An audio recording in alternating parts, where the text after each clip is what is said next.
what's going on? It's Preacher, and noticeable by its absence were any major class changes at BlizzCon for the Battle for Azeroth, but they are coming, likely to be in some sort of individual blogs later on. But overall, we could probably say something like they're not going to change that much. Talent trees are probably going to be the same. We're probably going to see some artifact abilities baked into the classes and all that. But what we did see, and I've got to give props here to Wowhead, because I was trawling through VODs, looking at people doing inspections while they were playing on the show floor, is the changes to tanks and the idea they've got there. So Blizzard seems to have a goal in mind. Now remember, this is early days, so everything can change. But what they want to do is homogenize how tanks deal with their day-to-day mitigation, the stuff that they're pressing very regularly, so that we don't end up with some sort of tank running absolutely wild like we've seen throughout Legion and pretty much every expansion, where one tank becomes very dominant.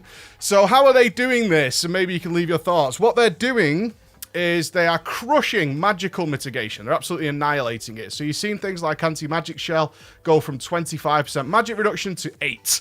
Yeah, they are really smashing it in the teeth.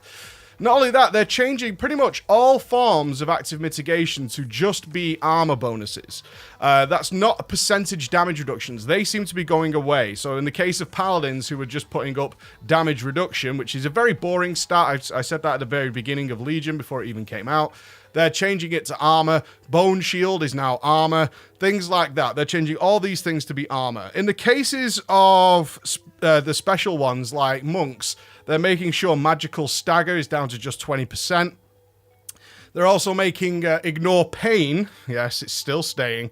Ignore Pain's now going to be a different one. Ignore Pain will now be a buff that you give yourself, and when you take damage, it will, over the next few seconds, it will drain rage. So it's not going to cost you rage to actually activate it, but it will drain rage while you have it on.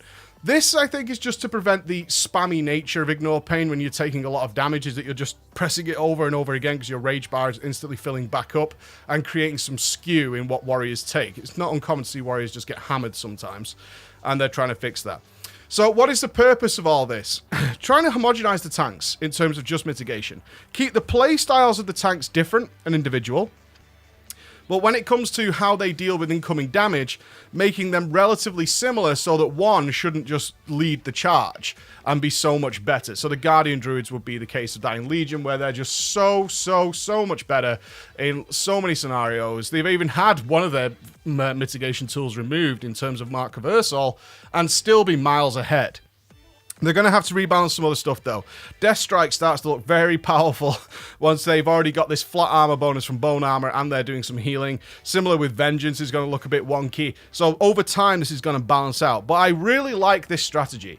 I like the strategy is that you use your mitigation differently. So obviously using Bone Shield is very different to using Iron Skin Brew or Iron Fur, or using Ignore Pain, things like that, or Shield of the Righteous. But have them do similar things so that overall it should equal out and not one tank pushes ahead. Now you might say,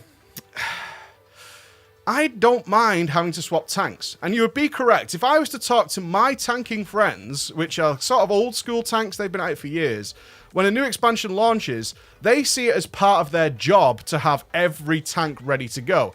Very few tanking friends that I know closely do not instantly start leveling every single tank at the start of the expansion in preparation for one of the tanks becoming superior at some point. One of the tanks in my guild has re-rolled 5 times this expansion.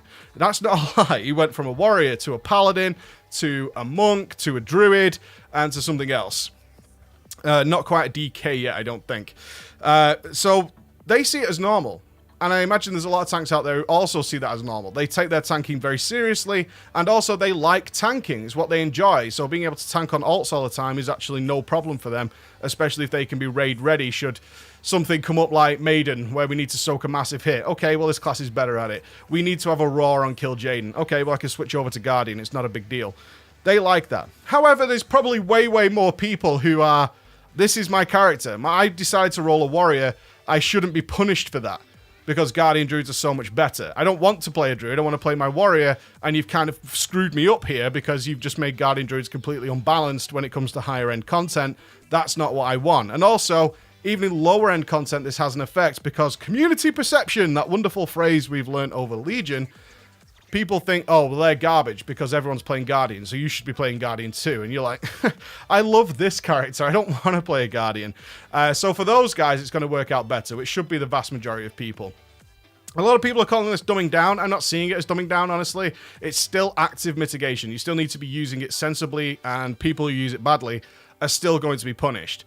Things that Blizzard really needs to watch out for, though, are things like uptimes. If one class has the same sort of armor mitigation, and they've staggered it, so what you'll notice is, like, Iron Fur is significantly stronger than Bone Shield, but Bone Shield's up all the time. So it looks like they are trying to address this. What it does mean, though, is if uptimes, and if you're not sure what uptimes are, it's like how often is your mitigation up in comparison to someone else. So if someone has significantly higher uptime of their active mitigation, and it's pretty strong, then they start to edge out. Will that be enough to make people think, oh, this class is so much better? Or will they manage to homogenize how damage is taken? Before we finish up here, I just want to say Magical, their strategy seems to be you're going to be using your active mitigation just to be mitigating physical damage, because obviously armor has no effect whatsoever on magical spells. And they're probably going to use boss magical spells to be the big heavy hitters. This is the stuff where your healer's going to have to be on the case, you're going to have to use your major cooldowns, and bundling all that into some sort of magical spell, we'll see how that plays out. We'll see how that plays out, because they clearly want your steady, regular mitigation to just be on physical damage.